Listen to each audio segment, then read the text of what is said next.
ఓం శాంతి 13/9/2024 మధురమైన పిల్లలు, మీరు సర్వాత్మలను కర్మబంధనాల నుండి రక్షించే సాల్వేషన్ ఆర్మీ, ముక్తిదళం. మీరు కర్మబంధనాలలో చిక్కుకోకూడదు. ప్రశ్న: ఏ అభ్యాసాన్ని చేస్తూ ఉన్నట్లయితే ఆత్మ చాలా చాలా శక్తిశాలిగా అవుతుంది? జవాబు: ఎప్పుడు సమయం లభించినా శరీరం నుండి డిటాచ్, అతీతమయ్యే అభ్యాసం చేయండి. డిటాచ్ అవ్వడం ద్వారా ఆత్మలోకి శక్తి తిరిగి వస్తుంది, అందులో బలం నిండుతుంది. మీరు అండర్ గ్రౌండ్ మిలిటరీ, మీకు డైరెక్షన్ లభిస్తుంది. అటెన్షన్ ప్లీజ్ అనగా ఒక్క తండ్రి స్మృతిలో ఉండండి, అశరీరులుగా అయిపోండి. ఓం శాంతి. ఓం శాంతి అర్థాన్నైతే తండ్రి చాలా బాగా అర్థం చేయించారు.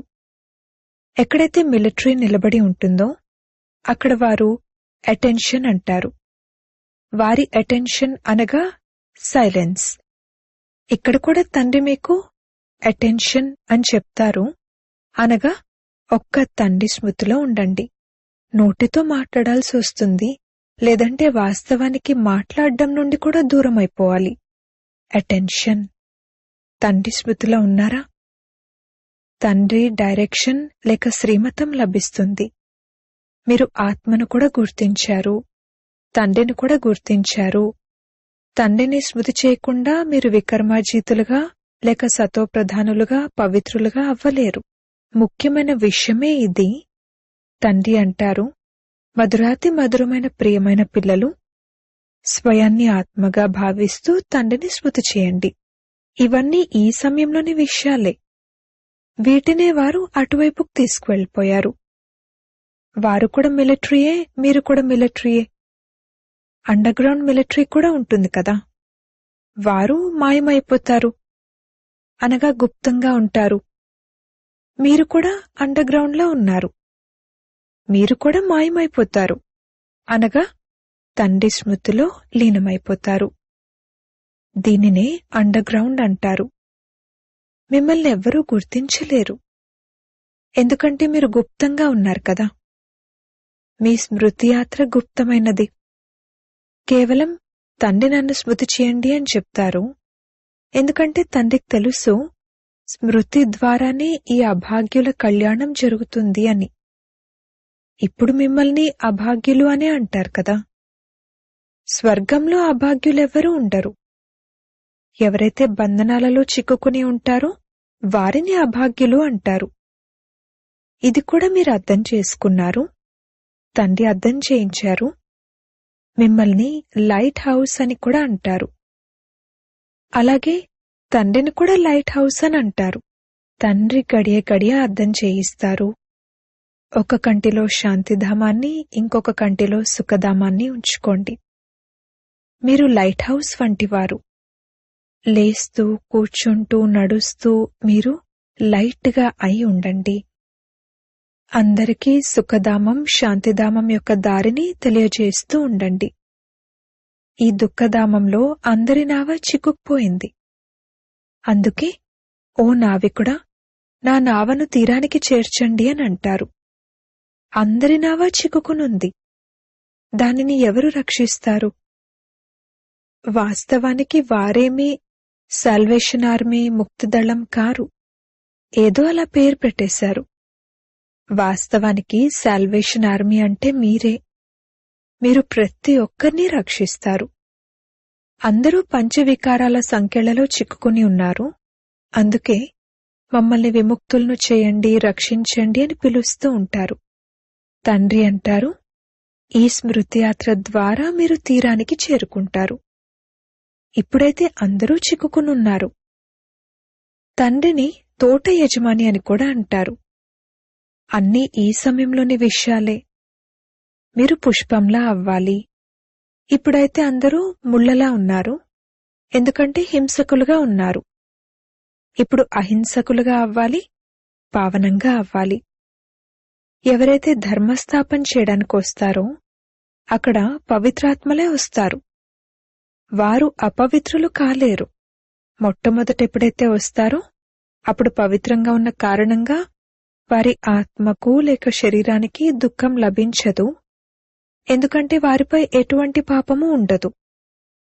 మనం ఎప్పుడైతే పవిత్రంగా ఉంటామో అప్పుడు మన ద్వారా ఏ పాపాలు జరగవు, ఇతరుల ద్వారా కూడా పాపాలు జరగవు. ప్రతి విషయంపై ఆలోచించాల్సి ఉంటుంది. ధర్మస్థాపన చేయడానికి అక్కడి నుండి ఆత్మలొస్తాయి. వారిది వంశావళి కూడా నడుస్తుంది. సిక్కు ధర్మం వారి వంశావళి కూడా ఉంటుంది. సన్యాసులది వంశావళి ఉండదు. వారు రాజులుగా అయితే అవ్వలేదు కదా. సిక్కు ధర్మంలో మహారాజులు మొదలైన వారు ఉన్నారు. వారు స్థాపన చేయడానికి ఎప్పుడైతే వస్తారో అప్పుడు కొత్త ఆత్మలే వస్తాయి. క్రైస్ట్ వచ్చి క్రిస్టియన్ ధర్మాన్ని స్థాపన చేశారు. బుద్ధుడు బౌద్ధ ధర్మాన్ని, ఇబ్రాహీం ఇస్లాం ధర్మాన్ని స్థాపన చేశారు. అందరి పేర్లతో ఆ ధర్మం పేరు కలుస్తుంది. దేవీదేవత ధర్మం యొక్క పేరైతే కలవదు. నిరాకారుడైన తండ్రే వచ్చి దేవీదేవత ధర్మాన్ని స్థాపన చేస్తారు. వారు దేహధారి కాదు. ఇతర ధర్మస్థాపకులు ఎవరైతే ఉన్నారో వారికి దేహానికి పేరుంది. వీరైతే దేహధారి కారు. వంశావళి కొత్త ప్రపంచంలో నడుస్తుంది. తండ్రి అంటారు, పిల్లలు, స్వయాన్ని ఆత్మిక మిలిటరీగా తప్పకుండా భావించండి. ఆ మిలిటరీలోనే కమాండర్లు మొదలైన వారు వస్తే అటెన్షన్ అని అంటారు. దాంతో వారు వెంటనే నిలబడిపోతారు. ఇప్పుడు అక్కడైతే ప్రతి ఒక్కరూ తమ తమ గురువులను తలుచుకుంటారు, లేక శాంతిలో ఉంటారు. కాని అది అసత్యమైన శాంతి. మనం ఆత్మ అని, మన ధర్మమే శాంతి అని మీకు తెలుసు. మరి స్మృతి ఎవరిని చేయాలి? ఇప్పుడు మీకు జ్ఞానం లభిస్తుంది. జ్ఞాన సహితంగా స్మృతిలో ఉన్నట్లయితే దాని ద్వారా పాపాలు తొలగిపోతాయి. ఈ జ్ఞానం ఇంకెవరికీ లేదు. మనుషులెవ్వరూ ఆత్మైన మనం శాంతి స్వరూపమని, మనం శరీరం నుండి వేరే కూర్చోవాలని భావించరు. ఇక్కడ మీకు ఆ బలం లభిస్తుంది. దీని ద్వారా మీరు స్వయాన్ని ఆత్మగా భావిస్తూ తండ్రి స్మృతిలో కూర్చోగలుగుతారు. ఏ విధంగా స్వయాన్ని ఆత్మగా భావిస్తూ డిటాచ్ అయి కూర్చోవాలి అనేది తండ్రి అర్థం చేయిస్తారు. ఆత్మలమైన మనం ఇప్పుడు తిరిగి వెళ్లాలని మీకు తెలుసు. మనం అక్కడి నివాసులము. ఇన్ని రోజులు ఇంటిని మర్చిపోయాము. ఇలా మేమింటికి వెళ్లాలి అని ఇంకెవరూ భావించలేరు. పతితాత్మ అయితే తిరిగి వెళ్లలేదు. అలాగే ఎవరిని స్మృతి చేయాలి అన్నది అర్థం చేయించేవారు కూడా ఎవరూ లేరు. తండ్రి అర్థం చేయిస్తున్నారు, స్మృతి ఒక్కరినే చేయాలి. ఇంకెవరినైనా స్మృతి చేయడం వలన లాభమేముంది? భక్తి మార్గంలో శివ శివ అని అంటూ ఉంటారు. కాని దానివల్ల ఏం లభిస్తుంది అనేది ఎవరికీ తెలియదు. శివుణ్ణి స్మృతి చేయడం ద్వారా పాపాలంతమవుతాయి అనేది ఎవరికీ తెలీదు. శబ్దం వినిపిస్తుంది. ఆ శబ్దమైతే భక్తిలో తప్పకుండా ఉంటుంది. ఈ విషయాల వలన లాభమేమీ లేదు. బాబాకైతే ఈ గురువులందరి అనుభవం ఉంది కదా. హే అర్జున్, వీటన్నింటినీ వదిలేయి అని తండ్రి చెప్పారు కదా. సద్గురు లభించారు కావున వీటన్నింటి అవసరం లేదు. సద్గురు తీరానికి చేరుస్తారు. తండ్రి అంటారు, నేను మిమ్మల్ని ఆసురీ ప్రపంచం నుండి ఆవలి తీరానికి తీసుకువెళ్తాను. విషయసాగరం నుండి ఆవలి తీరానికి వెళ్ళాలి. ఈ విషయాలన్నీ అర్థం చేయించాల్సినవి. వాస్తవానికి నావికుడు అని నావను నడిపేవారినంటారు. కాని అర్థం చేయించడం కోసం వారికి పేరును ఉపయోగిస్తారు. వారిని ప్రాణేశ్వరుడైన బాబా అనంటారు. అనగా ప్రాణదానాన్ని ఇచ్చే బాబా. వారు అమరులుగా చేస్తారు. ప్రాణం అని ఆత్మనంటారు. ఆత్మ వెళ్ళిపోతే ప్రాణం పోయిందంటారు. ఇక ఆ తర్వాత శరీరాన్ని ఉంచనివ్వరు కూడా. ఆత్మ ఉంటే శరీరం కూడా ఆరోగ్యంగా ఉంటుంది. ఆత్మ లేకపోతే శరీరము దుర్గంధమయమైపోతుంది. ఇక దాన్ని ఉంచుకుని ఏం చేస్తారు? జంతువులు కూడా అలా చెయ్యవు. కేవలం ఒక్క కోతి మాత్రమే తన శిశువు చనిపోయాక అది దుర్గంధమయంగా అయిపోయినా కాని ఆ శవాన్ని వదలదు. తనతోటి అంటిపెట్టుకుని ఉంటుంది. అది జంతువు. మీరైతే మనుషులు కదా. శరీరాన్ని వదిలితే త్వరగా శవాన్ని బయటికి తీయండి అని అంటారు. మనుషులు స్వర్గస్థులయ్యారు అని అంటారు. శవాన్ని ఎత్తేటప్పుడు మొదట కాళ్లను శ్మశానం వైపుకు పెడతారు. మళ్లీ ఎప్పుడైతే శ్మశానం లోపలికి వెళ్తారో అప్పుడు పూజలు మొదలైనవి చేసి ఇప్పుడిక వీరు స్వర్గంలోకి వెళ్తున్నారు అని భావించి ఆ శవాన్ని తిప్పి ముఖాన్ని శ్మశానం వైపుకు పెడతారు. మీరు శ్రీకృష్ణుని కూడా అక్యురేట్ గా చూపించారు. అతను నరకాన్ని కాలదన్నుతున్నాడు. శ్రీకృష్ణుడికి ఈ శరీరమైతే ఉండదు. అతని నామరూపాలు మారిపోతాయి. తండ్రి ఎన్నో విషయాలను అర్థం చేయించి మళ్లీ మన్మనాభవాన్ అంటారు. మీరు ఎప్పుడైతే ఇక్కడికొచ్చి కూర్చుంటారో అప్పుడు అటెన్షన్, బుద్ధి తండ్రితో జోడింపబడి ఉండాలి. మీ ఈ అటెన్షన్ సదాకాలికంగా ఉండాలి. ఎప్పటి వరకైతే జీవించి ఉంటారో అప్పటి వరకు తండ్రిని స్మృతి చేయాలి. స్మృతి ద్వారానే జన్మ జన్మాంతరాల పాపాలు అంతమవుతాయి. స్మృతి చేయకపోతే పాపాలు కూడా అంతమవ్వవు. తండ్రిని స్మృతి చేయాలి. స్మృతిలో కళ్ళెప్పుడూ మూసుకోకూడదు. సన్యాసులు కళ్ళు మూసుకుని కూర్చుంటారు. కొందరైతే స్త్రీ ముఖాన్ని కూడా చూడరు. గంతలు కట్టుకుని కూర్చుంటారు. మీరెప్పుడైతే ఇక్కడ కూర్చుంటారో అప్పుడు రచయిత మరియు రచన యొక్క ఆది మధ్యాంతాల స్వదర్శన చక్రాన్ని తిప్పుతూ ఉండాలి. మీరు లైట్ హౌస్ కదా. ఇది దుఃఖధామము. ఒక కంటిలో దుఃఖధామము, ఇంకొక కంటిలో సుఖధామము. లేస్తూ కూర్చుంటూ స్వయాన్ని లైట్ హౌస్గా భావించండి. బాబా భిన్న భిన్న ఉదాహరణలతో తెలియజేస్తారు. మీరు స్వయాన్ని కూడా సంభాళించుకుంటారు.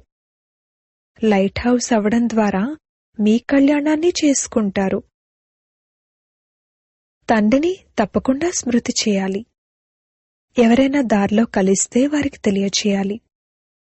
పరిచయం ఉన్నవారు కూడా ఎంతో మంది కలుస్తారు. వారైతే ఒకరితో ఒకరు రామ్ రామ్ అని అంటూ ఉంటారు. వారికి ఇలా చెప్పండి, మీకు తెలుసా, ఇది దుఃఖధామం, అది శాంతిధామం మరియు అది సుఖధామం. మరి మీరు శాంతిధామం సుఖధామంలోకి వెళ్లాలనుకుంటున్నారా? ఈ 3 చిత్రాలను ఎవరికైనా అర్థం చేయించడం చాలా సహజం. ఈ చిత్రాలు మీకు సూచననిస్తాయి. అలాగే లైట్ హౌస్ కూడా సూచనలు ఇస్తుంది. ఇది నావా, ఇది రావణుడి జైల్లో వేలాడుతూ ఉంది. మనుషులు మనుషులను రక్షించలేరు. అవన్నీ హద్దులోని కృత్రిమమైన విషయాలు. ఇది అనంతమైన విషయం. వాస్తవానికి అది సామాజిక సేవ కూడా కాదు. నిజానికి అందరి నావను తీరానికి చేర్చడమే సత్యమైన సేవ. మీ బుద్ధిలో మనుషులకు ఏ సేవ చేయాలి అనేది ఉంది. మొదట మీరు ఈ విధంగా చెప్పాలి, మీరు ముక్తిధామంలోకి వెళ్లేందుకు, తండ్రిని కలుసుకునేందుకు గురువును ఆశ్రయిస్తారు కాని అలా ఎవరూ కలుసుకోలేరు. వారిని కలుసుకునే మార్గాన్ని తండ్రే తెలియజేస్తారు. ఈ శాస్త్రాలు మొదలైన వాటిని చదవడం ద్వారా భగవంతుడు లభిస్తారని, అలా నమ్మకం పెట్టడం ద్వారా చివరికి ఏదో ఒక రూపంలో లభిస్తారని వారు భావిస్తారు. ఎప్పుడు లభిస్తారు అన్నదంతా తండ్రి మీకు అర్థం చేయించారు. ఒక్కరినే స్మృతి చేయాలి అని మీరు చిత్రంలో చూపించారు. ధర్మస్థాపకులెవరైతే ఉన్నారో వారు కూడా అలాగే సూచనలు ఇస్తారు. ఎందుకంటే మీరు శిక్షణను ఆ విధంగా ఇచ్చారు కావున వారు కూడా అలాగే సూచన ఇస్తారు. సాహెబ్ను జపించండి అని అంటారు. ఆ తండ్రే సద్గురు. ఇకపోతే అనేక రకాల శిక్షణలను ఇచ్చేవారున్నారు. వారిని గురువు అని అంటారు. అశరీరులుగా అయ్యే శిక్షణ గురించి ఎవరికీ తెలీదు. శివ్ బాబాను స్మృతి చేయండి అని మీరంటారు. వారు శివుని మందిరంలోకి వెళ్ళినప్పుడు సదా శివుణ్ణి తండ్రి అని అనడం అలవాటైపోయింది. ఇంకెవ్వర్ని అలా తండ్రి అని అనరు. కాని వారెవరూ నిరాకారి కారు. వారు శరీరధారులు. శివుడు నిరాకారుడు, సత్యమైన తండ్రి. వారు అందరికీ తండ్రి. ఆత్మలందరూ అశరీరులు. పిల్లలైన మీరిక్కడ కూర్చున్నప్పుడు ఈ ధునిలోనే, ఈ సాధనలోనే కూర్చోండి. మీరు ఏ విధంగా చిక్కుకుపోయారు అన్నది మీకు తెలుసు. ఇప్పుడు బాబా వచ్చి దారిని తెలియజేశారు. మిగిలిన వారందరూ చిక్కుకునున్నారు. వారు విముక్తులవ్వరు. శిక్షలు అనుభవించి ఇక అందరూ విముక్తులైపోతారు. వారు పిల్లలను మీకు అర్థం చేయిస్తూ ఉంటారు. శిక్షలు అనుభవించి రొట్టెను తీసుకోవడం కాదు. శిక్షలు ఎక్కువ పొందితే పదవి భ్రష్టమైపోతుంది, రొట్టె తక్కువగా లభిస్తుంది. శిక్షలు కొద్దిగా పొందితే రొట్టె బాగా లభిస్తుంది. ఇది ముళ్ళడవి. అందరూ ఒకరికొకరు ముళ్ళు గుచ్చుకుంటూ ఉంటారు. స్వర్గాన్ని అల్లా యొక్క పూల తోట అనంటారు. ఒకప్పుడు ప్యారడైజ్ ఉండేది అని క్రిస్టియన్లు కూడా అంటారు. కొన్నిసార్లు సాక్షాత్కారం కూడా పొందగలరు. వారు ఈ ధర్మానికి చెందినవారై ఉంటే మళ్లీ ఈ ధర్మంలోకి రావచ్చు. ఇకపోతే కేవలం సాక్షాత్కారాలను చూస్తే వాటిని చూసినంత మాత్రాన ఏమైంది? చూసినంత మాత్రాన ఎవరూ అక్కడకు వెళ్లలేరు. తండ్రిని గుర్తించి జ్ఞానాన్ని తీసుకుంటేనే వెళ్లగలరు. అందరూ అయితే వెళ్లలేరు. దేవతలైతే అక్కడ చాలా కొద్దిమందే ఉంటారు. ఇప్పుడు ఇంతమంది హిందువులున్నారు. వాస్తవానికి దేవతలుగా ఉండేవారు కదా. కాని వారు పావనులుగా ఉండేవారు. వీరు పతితులుగా ఉన్నారు. పతితులను దేవతలనడం శోభించదు. ఈ ఒక్క ధర్మాన్నే ధర్మభ్రష్టం కర్మభ్రష్టం అని అంటారు. ఆది సనాతన హిందూ ధర్మం అని అనేస్తారు. దేవతా ధర్మం యొక్క కోలమ్మే పెట్టరు. పిల్లలను మనకు అత్యంత ప్రియమైన వారు తండ్రి. వారు మిమ్మల్ని ఎలా ఉన్నవారిని ఎలా తయారు చేస్తారు, తండ్రి ఎలా వస్తారు అనేది మీరు అర్థం చేయించొచ్చు. ఈ పాత తమో ప్రధాన సృష్టిపై దేవతలు తమ పాదాలను కూడా మోపరు అని అన్నప్పుడు మరి తండ్రి ఎలా వస్తారు? తండ్రి అయితే నిరాకారుడు. వారికి తమ పాదాలు లేవు కావున వీరిలోకి ప్రవేశిస్తారు. ఇప్పుడు పిల్లలైన మీరు ఈశ్వరీయ ప్రపంచంలో కూర్చున్నారు. వారందరూ ఆసురీ ప్రపంచంలో ఉన్నారు. ఇది చాలా చిన్నని సంగమయుగం. మీరు అర్థం చేసుకున్నారు. మేము దైవీ ప్రపంచంలోనూ లేము, అలాగే ఆసురీ ప్రపంచంలోనూ లేము. మేము ఈశ్వరీయ ప్రపంచంలో ఉన్నాము. తండ్రి మమ్మల్ని ఇంటికి తీసుకువెళ్లేందుకు వచ్చారు. తండ్రి అంటారు, అది నా ఇల్లు. మీకోసం నేను నా ఇంటిని వదిలి వస్తాను. భారత్ సుఖధామంగా అయిన తర్వాత ఇక నేనెందుకు వస్తాను? నేను విశ్వాధిపతిగా అవ్వను. మీరలా అవుతారు. నేను బ్రహ్మాండానికి అధిపతిని. బ్రహ్మాండంలోకి అందరూ వస్తారు. ఇప్పుడు కూడా అక్కడ యజమానులుగా కూర్చునున్నారు. వారింకా రావాల్సింది, కాని వారొచ్చి విశ్వాధిపతులుగా అవ్వరు. బాబా అయితే ఎంతగానో అర్థం చేయిస్తారు. ఎవరైనా విద్యార్థులు బాగుంటే వారు స్కాలర్షిప్ను తీసుకుంటారు. ఆశ్చర్యమేమిటంటే మేం పవిత్రంగా అవుతాము అని ఇక్కడ అంటారు కూడా, మళ్లీ వెళ్లి పతితులుగా అయిపోతారు. ఇటువంటి అపరిపక్వమైన వారిని తీసుకురాకండి. బ్రాహ్మణీ పని పరిశీలించి తీసుకురావడం. ఆత్మే శరీరాన్ని ధారణ చేసి పాత్ర అభినయిస్తుందని మీకు తెలుసు. ఆత్మకు అవినాశీ పాత్ర లభించింది. అచ్చా, మధురాతి మధురమైన సికిలద్దె పిల్లలకు మాతా పితా బాప్దాదాల ప్రియ స్మృతులు మరియు గుడ్ మార్నింగ్. ఆత్మిక పిల్లలకు ఆత్మిక తండ్రి నమస్తే. ధారణ కొరకు ముఖ్య సారము. మొదటి పాయింట్, లైట్ హౌస్గా అయి అందరికీ శాంతిధామం మరియు సుఖధామం యొక్క దారిని తెలియజేయాలి. అందరి నావను దుఃఖధామం నుండి బయటకు తీసే సేవ చేయాలి. తమ కళ్యాణాన్ని కూడా చేసుకోవాలి. 2వ పాయింట్, తమ శాంత స్వరూప స్థితిలో స్థితులై శరీరం నుండి డిటాచ్ అయ్యే అభ్యాసాన్ని చేయాలి. స్మృతిలో కళ్ళు తెచ్చుకుని కూర్చోవాలి. బుద్ధితో రచయిత మరియు రచనలను స్మరణ చేయాలి. వరదానము: తమ సంకల్పాలను శుద్ధంగా, జ్ఞానస్వరూపంగా మరియు శక్తి స్వరూపంగా తయారు చేసుకునే సంపూర్ణ పవిత్ర భవ.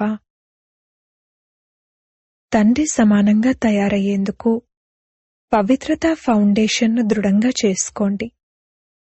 ఫౌండేషన్లో బ్రహ్మచర్య వ్రతాన్ని ధారణ చేయటమైతే సాధారణమైన విషయమే. కేవలం ఇందులోనే సంతోషపడిపోకండి. దృష్టి వృత్తుల పవిత్రతను ఇంకా అండర్లైన్ చేయండి.